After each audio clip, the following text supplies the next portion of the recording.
আমাদের ঘরে প্রত্যেকটা মহিলাদের সংসারের সকাল থেকে রাত পর্যন্ত সব কাজ করে যেতে হয়। আর এই কাজগুলো যদি একটু বুদ্ধি খাটিয়ে আর কিছু ঘরোয়া টিপস ফলো করে আমরা করে নিতে পারি, তাহলে কিন্তু মহিলাদের কোনো দিক থেকেই থামানো সম্ভব না। আর মহিলারা কিন্তু সমস্ত কাজ খুব কম সময়ের মধ্যে কম পরিশ্রমে করে নিতে পারবে। সেরকমই আজকে কিছু টিপস নিয়ে চলে এসেছে, যেটা নাকি তোমাদের নিত্য দৈনন্দিন জীবনে অনেকটা কাজে লাগবে। তো চলো বন্ধুরা, শুরু করা যাক। বন্ধুরা, আমরা যখন এরকম খাটের উপরে চাদর বিছাই তখন কি হয় বলতো? তখন এরকম চাদরটা যদি এইভাবে আমরা ছেড়ে রাখি, সেক্ষেত্রে কিন্তু সেটা দেখতে ভালো লাগে না। আর হাত দিয়ে যদি আমরা করতে যাই, তার ক্ষেত্রে কিন্তু আমাদের হাতে কোনো মতে লেগেও যেতে পারে, বা এই যে খাটের যে প্লাইউড গুলো আছে সেখান থেকে কিন্তু চোঁচও ঢুকে যেতে পারে। এর ফলে আমাদের চোট লাগতে পারে। তো বন্ধুরা, একটা সহজ উপায় তোমাদেরকে এরকম চাদর গোজার একটা ট্রিক্স আমি তোমাদেরকে বলবো। সেটা কি, দেখো, আমাদের প্রত্যেকের ঘরেই কিন্তু এরকম জাতীয় লুচি ভাজার জন্য যে খুন্তিগুলো থাকে, সেই খুন্তিগুলো যদি আমরা এইভাবে চাদরগুলোকে ঢুকিয়ে দিই, দেখো খুব সুন্দরভাবে চাদরগুলো মানে চাদরটা এরকম জাজিমের নিচে ঢোকানোও সম্ভব হবে। আর তোমাদের ডাইরেক্ট হাত দেওয়ারও কোনো প্রয়োজন পড়ছে না। ফলত কিন্তু তোমাদের কাজটা করতে অনেকটা সুবিধা হচ্ছে, আর অনেকটা তাড়াতাড়িও হচ্ছে, আর দেখতেও কিন্তু খুব সুন্দর লাগছে। পুরোটাই কিন্তু একরকম লাগছে। টিপসটা যদি ভালো লেগে থাকে, অবশ্যই বন্ধুরা একটা লাইক করে দিও। চলে যাচ্ছি বন্ধুরা পরবর্তী টিপসে। বন্ধুরা, আমরা কিন্তু বাজার থেকে যখন এরকম সাবান কিনে আনি, তখন কি হয়, সাবানটাকে ইউজ করার পর আমরা সাবানের খাপগুলোকে কিন্তু ফেলে দিই। তো এই খাপগুলো এবার থেকে ফেলে না দিয়ে এটাও কিন্তু অনেক ছোট ছোট কাজে আমরা ইউজ করতে পারি। এর আগের দিন তোমাদেরকে শেয়ার করেছিলাম এইরকম মানে সাবানের খাপ আমরা কি একটা কাজে ব্যবহার করতে পারবো। আর আরেকটা কাজ হলো, দেখো সাবানের খাপটা আমি নিয়ে নিয়েছি। নেওয়ার পর একটা বোথ সাইড যে টেপগুলো আছে, সেই টেপটা দিয়ে এরকম সাবানের এক খাপের এক পাশে এরকম লাগিয়ে দিলাম। লাগিয়ে দিয়ে আঠাটাকে তুলে তোমরা দেওয়ালে, মানে ঘরের যে কোনো একটা দেওয়ালে কিন্তু এরকম লাগিয়ে নিতে পারো। এবার লাগানোর পর এটা তোমরা বন্ধুরা কি কাজে লাগাবে?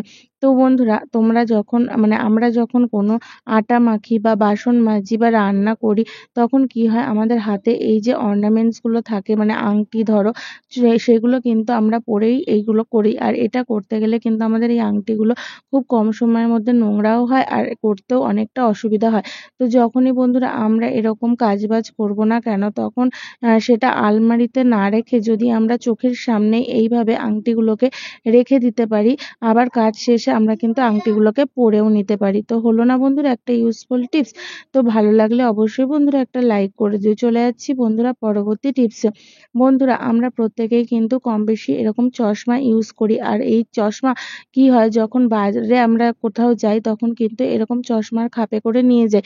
কিন্তু এই খাপে করে নিয়ে যাওয়ার ফলে একটা অসুবিধা হয় কি, যদি আমরা সানগ্লাস, চশমা এরকম নিয়ে যাই এরকম খাপে খাপে করে, তাহলে কিন্তু ব্যাগটা অনেকটা পরিমাণ উঁচু হয়ে যায়, অনেকটা কিন্তু জায়গাটা নিয়ে নেয় ব্যাগের মধ্যে। তো বন্ধুরা, আমরা কিন্তু একটা ছোট্ট কাজ করব। তো প্রথমে চশমার খাপ থেকে দেখো চশমাটা বের করে নিচ্ছি। তো ডাইরেক্ট তো আমরা এরকম চশমা নিয়ে যেতে পারি না ব্যাগের মধ্যে, কেননা ব্যাগের মধ্যে আরো সব জিনিসপত্র থাকে, তাতে কিন্তু চশমার কাছে স্ক্র্যাচ লেগে যাওয়ার সম্ভাবনা থাকে। তো দেখো, এখানে আমি একটা ধোয়া পুরোনো মোজা নিয়ে নিয়েছি, আর মোজাটা কিন্তু অনেকটা পরিমাণ সফট হয়। মোজাটার মধ্যে চশমাটাকে ঢুকিয়ে তারপরে ব্যাগের মধ্যে এইভাবে যদি আমরা ক্যারি করি, সেক্ষেত্রে কিন্তু চশমাটায় কোনো ক্র্যাচও পড়বে না, আর ব্যাগটা কিন্তু উঁচুও লাগবে না।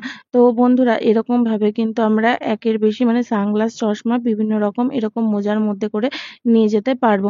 টিপসটা ভালো লাগলে অবশ্যই বন্ধুরা একটা লাইক করে দিয়ে চলে যাচ্ছি বন্ধুরা পরবর্তী টিপসে। বন্ধুরা, আমরা যখনই বাইরে কোথাও ঘুরতে যাই, তখন কিন্তু এরকম হ্যান্ড ওয়াশ আমরা ক্যারি করি। কিন্তু কি হয় বলতো, এই রকম হ্যান্ড ওয়াশ গুলোতে একটা প্রবলেম হয়, এই যে এটা এতটাই বড় হয় যে এটা কিন্তু আমাদের অনেকটা জায়গা নিয়ে নেয়। এছাড়াও ধরো, যদি আমরা সাবান নিয়ে যাই, সেক্ষেত্রে সাবানটা একবার ব্যবহারের পর কিন্তু সাবানটা শুকাতে চায় না, তখন ওরকম ভেজা সাবানে কিন্তু আমাদের খাপের মধ্যে ঢুকিয়ে আবার ন্যাকড়া বা কাপড় দিয়ে পেঁচিয়ে কিন্তু আমাদের সাবানটাকে নিয়ে যেতে হয়। তো বন্ধুরা, এবার থেকে যখনই আমরা বাইরে কোথাও ঘুরতে যাব, এরকম হ্যান্ড ওয়াশ বা সাবান নিয়ে যাওয়ার কোনো দরকার নেই। আমরা কি করব, সাবানটাকে দেখো একটা এরকম যে আলুর যে ছুলনি আছে, যেটা দিয়ে আলুর খোসা আমরা ছাড়াই, সেরকম যে আলুর যে খোসা ছাড়ানোর যে মেশিনটা আছে, সেটা দিয়ে এরকম সাবানটাকে কেটে নেব। কেটে নেওয়ার পর এরকম আমি অল্প কটা টুকরো তোমাদেরকে করে দেখাচ্ছি। এরকম টুকরো নিয়ে তোমাদের ঘরে থাকা ছোট বোতল হোক বা ছোট যে কোনো জিনিস হোক, সেটার মধ্যে এই সাবানের যে টুকরোগুলো আছে সেটা দেখো ঢুকিয়ে নেবে। তো এখানে দেখো আমুল কুলের বোতলগুলো কিন্তু অনেকটাই ছোট হয়, তো এর থেকেও ছোট জিনিসও তোমরা নিতে পারবে। আর যদি তোমরা বেশি দিনের জন্য যাও তাহলে কিন্তু এরকম একটা আমুল কুলের বোতল নিয়ে নিলেই কিন্তু তোমাদের অনেক দিন যাবত চলে যাবে। তো দেখো এরকম বোতলের মধ্যে টুকরো টুকরো করে সাবানগুলো নিয়ে নিলে, এবার যখন তোমাদের প্রয়োজন পড়বে একটা সাবানের টুকরো নিয়ে কিন্তু তোমরা হাতটাকে এইভাবে যেখানে যেখানেই তোমরা দাঁড়াবে না কেন, তোমাদের যেখানেই হাত ধোয়ার প্রয়োজন হবে না কেন, তোমরা কিন্তু সহজে সেখানে দাঁড়িয়ে এইভাবে একটা সাবানের টুকরো নিয়ে হাতটা ধুয়ে নিতে পারবে। এর ফলে কি হবে বলো তো, তোমাদের মানে এক্সট্রা করে তোমাদের সাবান বা হ্যান্ড ওয়াশ ক্যারি করার কোনো দরকারই পড়বে না, আর সাবানটা কিন্তু আর ভিজেও থাকবে না। তো দেখো ছোট্ট টিপস বন্ধুরা, তোমরা অ্যাপ্লাই করে দেখতে পারো, আর ভালো লাগলে অবশ্যই বন্ধুরা একটা লাইক করে দিও। চলে যাচ্ছি বন্ধুরা পরবর্তী টিপসে। বন্ধুরা আমরা যখনই এরকমভাবে গ্যাসে রান্না করি, তখন কিন্তু আমরা কখনো খেয়াল করে দেখেছি যে গ্যাসের এরকম সাইড দিয়ে কিন্তু অনেকটা গ্যাস আমাদের লিক করে।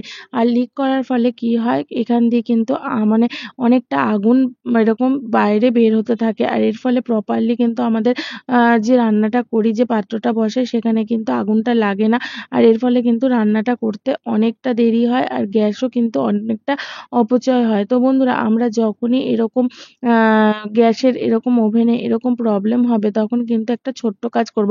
কেন দীর্ঘদিন ধরে এই গ্যাসের এই ঝিকগুলো ব্যবহার করতে করতে কি হয় বলতো, ক্ষয়ে যেতে থাকে, আর ক্ষয়ে যাওয়ার ফলেই কিন্তু এই সমস্যাটার সৃষ্টি হয়।